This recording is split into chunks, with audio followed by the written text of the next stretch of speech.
Nasa sitwasyon ka ba ngayon na hindi mo kayang intindihin yung mga tao sa paligid? Hindi mo kayang ngumiti, hindi mo kayang tumawa kasama nila. Ramdam mo na ba yung sitwasyon na hindi ka na masaya sa relasyon na meron kayo? At nakapatanong ka na sa isip mo, parang hindi ito yung hinahanap. Hindi na ako masaya. Ano ba yung dapat mong gawin? Kung nasa ganyan ka sitwasyon, para sa itong video na ginawa. Dahil pag-uusapan natin dito kapatid, yung mga paraan na dapat mong gawin, hakbang na dapat mong daanan para mahanap ulit yung sarili mo. Kapag nasa sitwasyon ka na hindi ka na masaya. Kung interesado ka malaman kung ano nito, para kapatid, pag-usapan natin yan. Skip on watching.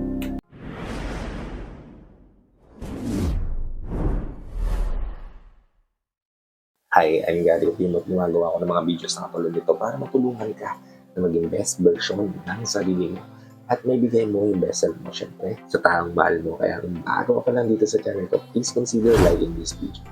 Hit the subscribe button and the notification bell para lagi kang updated sa mga videos na katulad nito na i-upload pa natin sa araw. Ang unang bagay kapatid na dapat mong ginagawa kapag nasa sitwasyon ka na nararamdaman mo sa sarili mo na hindi ka na masaya, hindi ka na masaya sa buhay mo, hindi ka na masaya sa relasyon na meron ka, hindi ka na masaya sa sitwasyon na pinapapalooban mo, ay umiyak.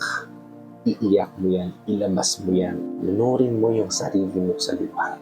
Bakit mo kailangan gawin yan? Para gumaan yung bigat na nararamdaman. Damo mo tinatago yan kapatid, damo yung maiipon at bibigat yung pakiramdam mo, sisikip yung puso mo hanggang sa hindi mo na kayanin. Kaya para maibsan yung sarili mo sa sobrang sakit na nararamdaman mo, sobrang lungkot na nararamdaman, iiyak mo yung kapatid. Normal yan, tao ka, at kahit ano pang gender kung na meron ka kapatid, dapat mo pa rin ipakita sa sarili mo na vulnerable ka. Kaya iiyak mo. Ikalawa, tingnan mo yung sarili mo sa salamin. Bakit kailangan mo gawin ito kapatid? Para makita mo kung ano yung mga bagay na hindi nagpapasaya sa iyo. May kasabihan na 80% ng problema natin, 90% ng problema natin ay gawa natin.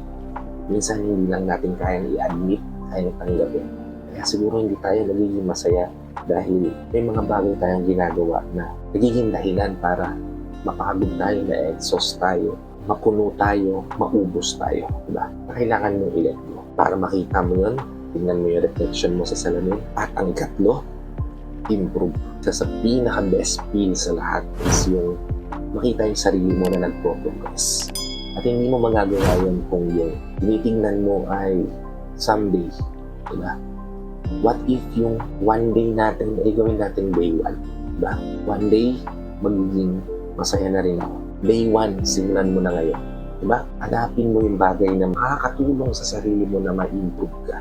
Dahil kapag ginawa mo yung kapatid, hindi lang yung sarili mo tinutulungan mo, hindi yung mga taong nagmamahal sa'yo, mga taong nakapaligid sa'yo, mga taong naaapektuhan ng buhay. Kapag nagawa mo yung kapatid, mahanap mo ulit yung ngiti sa mukha. Ika-apat, maghanap ka ng mga like-minded people. Again, kapatid, ayaw man natin o hindi, tanggapin man natin o hindi, may mga taong umi-influensya sa buhay natin at ikaw yung nagiging resulta ng influensya na yun. Yung mga tropa mo, mahiling mag-yosi, mahilig uminom, sooner or later, makikita mo yung sarili mo na umiinom, mag-yosi na rin. Even if hindi ka nag-yosi o umiinom, diba? So, if ilalagay mo yung sarili mo sa mga tao, kayang gawin lahat para sa sarili nila. Kayang i-improve yung sarili mo. Sooner or later, magpupunta ka sa sitwasyon na kaya mo na rin gawin yung ginagawa nila ng much better. Kaya kapatid, hanapin mo yung mga taong makakatulong sa'yo na maging much better person. Ikalima, iwasan yung mga bad habits. Well, hindi naman talaga natin mapipigilan yung sarili natin na gawin yung mga bagay na nakasanayan natin. Diba? But, pwede natin dahan-dahan ihinto. Diba? Hindi mo kailangan madiliin ang proseso.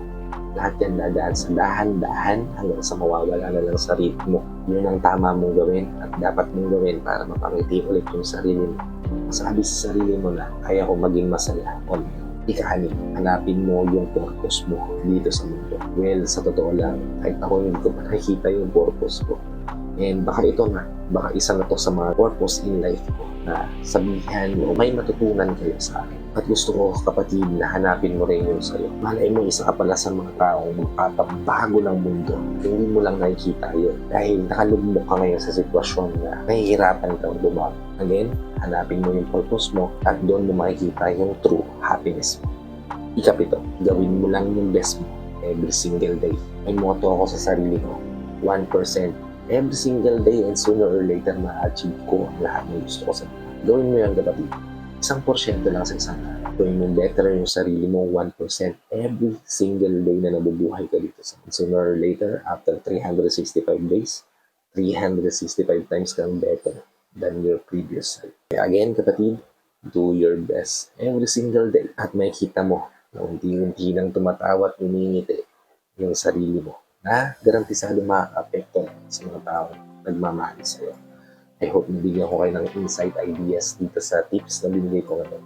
If nabigyan ko naman kayo ng ideas, please help me share this to your loved ones na posible rin natin matulungan ng video. Para nakatulong na kayo sa kanila, nakatulong na rin ako sa kanila sa lahat ng FW viewers natin at sa mga viewers natin dito sa Pilipinas na walang sawang nanonood, sumusupport at palagi nakatulong in sa mga video na ina-upload ko. Maraming salamat po sa palagian niyo panonood at pag-support. Kung bago ka pa lang dito sa channel ko, please consider liking this video.